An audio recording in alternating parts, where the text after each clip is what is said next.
Acts 23. And Paul, earnestly beholding the council, said, Men and brethren, I have lived in all good conscience before God until this day. And the high priest Ananias commanded them that stood by him to smite him on the mouth. Then said Paul unto him, God shall smite thee, thou whited wall. For sittest thou to judge me after the law, and commandest me to be smitten contrary to the law? And they that stood by said, Revilest thou God's high priest? Then said Paul, I wist not, brethren, that he was the high priest. For it is written, Thou shalt not speak evil of the ruler of thy people. But when Paul perceived that the one part were Sadducees, and the other Pharisees, he cried out in the council, Men and brethren, I am a Pharisee, the son of a Pharisee. Of the hope and resurrection of the dead I am called in question. And when he had so said, there arose a dissension between the Pharisees and the Sadducees, and the multitude was divided. For the Sadducees say that there is no resurrection, neither angel nor spirit, but the Pharisees confess both. And there arose a great cry, and the scribes that were of the Pharisees' part arose, and strove, saying, We find no evil in this man, but if a spirit or an angel hath spoken to him, let us not fight against God. And when there arose a great dissension, the chief captain, fearing lest Paul should have been pulled in pieces of them, commanded the soldiers to go down, and to take him by force from among them, and to bring him into the castle. And the night following the Lord stood by him, and said, Be of good cheer, Paul, for as thou hast testified of me in Jerusalem, so must thou bear witness also at Rome.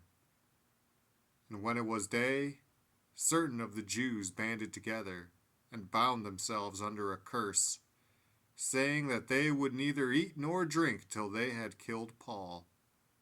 And they were more than 40 which had made this conspiracy. And they came to the chief priests and elders, and said, We have bound ourselves under a great curse, that we will eat nothing until we have slain Paul. Now therefore ye with the council signify to the chief captain that he bring him down unto you tomorrow, as though ye would inquire something more perfectly concerning him. And we, or ever he come near, are ready to kill him.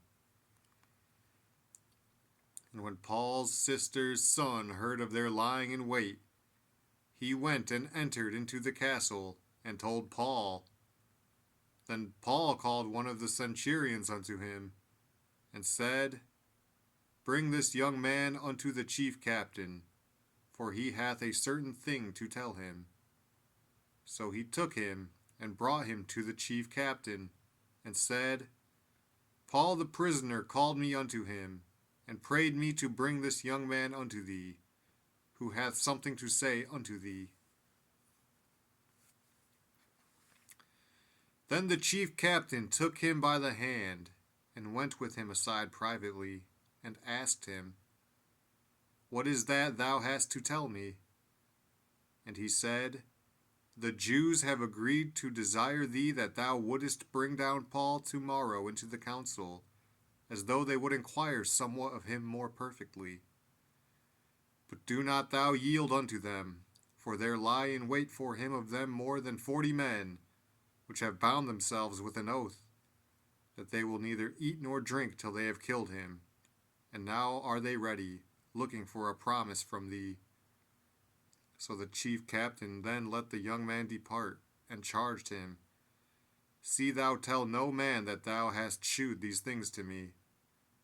And he called unto him 2 centurions, saying, Make ready 200 soldiers to go to Caesarea, and horsemen 70, and spearmen 200, at the 3rd hour of the night.